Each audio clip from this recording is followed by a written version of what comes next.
संजय निरुपम जी, अब क्योंकि महाविकास अघाड़ी या फिर भ्रष्टाचार के मुद्दे की बात है, लगातार बीजेपी और खुद प्रधानमंत्री नरेंद्र मोदी भ्रष्टाचार को एक बड़ा मुद्दा बनाते रहे हैं और इस बार वो चुनावी मैदान में लगातार उसी मूड में नजर आते हैं। आप महाराष्ट्र की सियासत को बखूबी समझते हैं, आप जरा समझाने की कोशिश कीजिए कि एक तरफ पीएम मोदी 400 पार का नारा दे रहे हैं, चुनावी मैदान में है, जगह जगह रैलियां कर रहे हैं, एक दिन में 4-4 रैलियां कर रहे हैं, लेकिन महागठबंधन की वो तैयारी शायद ऐसी नजर नहीं आती।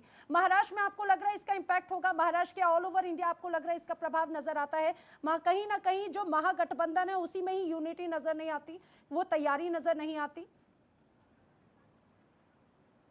ये जो यहाँ गठबंधन चल रहा है कांग्रेस पार्टी और शिवसेना उबाठा और राष्ट्रवादी कांग्रेस शरद पवार जी का जी, वो तो सब एक दूसरे के खिलाफ नौटंकी करने में लगे हुए हैं।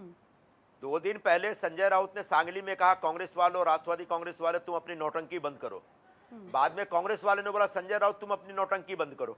अभी भी 4-5 सीटों के लिए झगड़ा चल ही रहा है और शिवसेना ने जबरदस्ती दादागिरी और गुंडागर्दी करके बगैर कांग्रेस और एनसीपी से पूछे अलग अलग सीटों पे अपने कैंडिडेट अनाउंस कर दिए, उसका प्रचार भी शुरू कर दिया, जिसकी वजह से कांग्रेस के लोगों में बड़ी नाराजगी है। जैसे सांगली की सीट पे बड़ा महत्वपूर्ण है, फिर से भिवंडी की सीट बड़ा महत्वपूर्ण है, मेरी सीट के ऊपर तो हंगामा हो ही गया है। उधर से दक्षिण मध्य मुंबई जो धारावी वाली सीट है उसके ऊपर भी हंगामा हो रहा है। तो हर जगह शिवसेना ने जोर जबरदस्ती की है, कांग्रेस शिवसेना के बीच एक झगड़ा चल रहा है। इस झगड़े में एक दूसरे से लड़ लड़ के मर जाएंगे। और जिस तरह से अगर हम बीजेपी की बात करें, एनडीए की बात करें, प्रधानमंत्री मोदी की बात करें, वो लगातार रैली कर रहे हैं और इस बार तो 400 पार की बात कह रहे हैं, अपने कार्य को एक बार फिर से जनता तक पहुंचाने की बात मालूम कह कितना जी भाई, निश्चित तौर पर एक बात तो आपको याद रखनी पड़ेगी कि 10 साल हो गए प्रधानमंत्री नरेंद्र मोदी को सत्ता में, आज भी उनकी लोकप्रियता पर कोई आंच नहीं आई है। 10 साल बाद भी अगर एंटी इनकम्बेंसी नहीं है, इसका मतलब एक व्यक्ति काम तो लगातार कर रहा है, कहीं ना कहीं जनता से उनका कनेक्ट है, कहीं ना कहीं जनता की अपेक्षाएं उन अपेक्षाओं पे खरा उतर रहे हैं। तो ऐसे में जब एक प्रधानमंत्री इतना लोकप्रिय हैं और इतनी दिन रात मेहनत कर रहे हैं और तब जो अपोजिशन पार्टी के जो लोग हैं वो आपस में झगड़ा कर रहे हैं और एक दूसरे को विश्वास में लेके काम नहीं कर रहे हैं, बल्कि एक दूसरे के कैंडिडेट को गिराना, पराजित करना चाहते हैं, इस प्रकार की जब अंदर अंदर एक भूमिका बनी हुई है, तब निश्चित तौर पर नुकसान कांग्रेस का, राष्ट्रवादी कांग्रेस का, शिवसेना उबाठा का और बाकी प्रदेशों में जो इंडिया अलायंस की पार्टियां उनका होगा और इसका फायदा सीधे भारतीय जनता पार्टी को होगा। तो वो कहीं भी 400 पार कर सकते हैं, इसमें कोई बड़ी बात नहीं है। बार बार एनडीए की तरफ से, बीजेपी की तरफ से राम मंदिर का जिक्र होता रहा है और हमेशा वो चुनाव का मुद्दा रहा है। आपको लग रहा है कि इस बार चूंकि अब राम मंदिर बनके तैयार हो चुका है, इसका फायदा इस इलेक्शंस में आपको बीजेपी को मिलता हुआ नजर आता है क्या?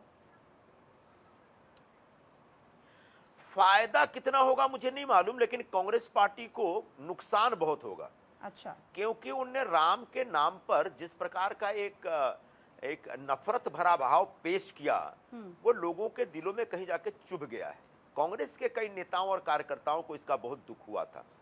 मैं तो व्यक्तिगत तौर पर जब 22 तारीख को वहां पर रामलला का कार्यक्रम होने वाला था, तो उसके बहुत पहले दिसंबर के आखिर में मुझसे लोगों ने पूछा था कि कांग्रेस पार्टी के नेताओं को आमंत्रण आया है, आपके हिसाब से क्या होना चाहिए? तब मैंने कहा था बिल्कुल जाना चाहिए, क्योंकि राम इस देश के प्राण हैं और राम इस देश के हर व्यक्ति के नस नस में है और राम के आदर को लेकर किसी प्रकार का खिलवाड़ नहीं होना चाहिए। लेकिन जिस तरीके से खड़गे जी ने, सोनिया जी ने चिट्ठी लिख करके अयोध्या के प्राण प्रतिष्ठा समारोह के बारे में सवाल उठाया और कहा कि बीजेपी का एक पॉलिटिकल प्रोपेगेंडा है और राम के इस कार्यक्रम में हम नहीं आएंगे, उससे बहुत लोग आहत हुए थे। क्योंकि राम किसी बीजेपी के या किसी पार्टी के नहीं है, राम सबके हैं।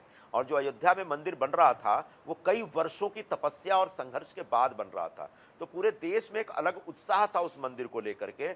लेकिन उस उत्साह को समझने और मानने और स्वीकार करने के बजाय कांग्रेस पार्टी ने राम के अस्तित्व पर भी सवाल उठा दिया, जिसकी वजह से निश्चित तौर पर कांग्रेस को और उनके साथियों को नुकसान होगा।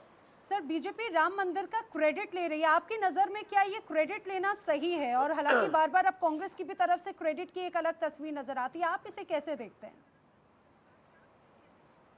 मुझे नहीं लगता बीजेपी कोई क्रेडिट ले रही है। बीजेपी ने कभी नहीं कहा कि ये बीजेपी का कार्यक्रम है। प्रधानमंत्री इस देश के बतौर प्रधानमंत्री वहां पर गए थे और हमारे देश में ऐसी परंपरा रही है। जब सोमनाथ मंदिर का जीर्णोद्धार हुआ था तब डॉक्टर राजेंद्र प्रसाद गए थे वहां भूमि पूजन करने के लिए और उसके बाद मंदिर बनने के बाद उद्घाटन करने के लिए। तब सरदार पटेल ने उस पूरे कार्यक्रम में एक इनिशिएटिव लिया था। तब तो मैंने सुना है कुछ समय के कैबिनेट से पैसा भी, फंड भी एलोकेट करवाया गया था। तो देश के जो प्रमुख होते हैं उन अपनी श्रद्धा के हिसाब से उन मंदिरों के कार्यक्रम में जाते हैं। तो मोदी जी जो राम मंदिर के उद्घाटन पर गए थे, ऐसा मतलब कोई इसमें गलत नहीं है। और ये कोई बीजेपी का कार्यक्रम नहीं था। उसमें तो देश भर के बड़े बड़े उद्योगपति आ रहे हैं, बड़े बड़े फिल्मकार आ रहे हैं, फिल्म स्टार्स आ रहे हैं, क्रिकेटर्स आ रहे हैं, सारे जिनकी भी राम में आस्था थी सब लोग वहां पे जा रहे थे। तो आप इसलिए नहीं गए क्योंकि आपकी राम में आस्था नहीं थी?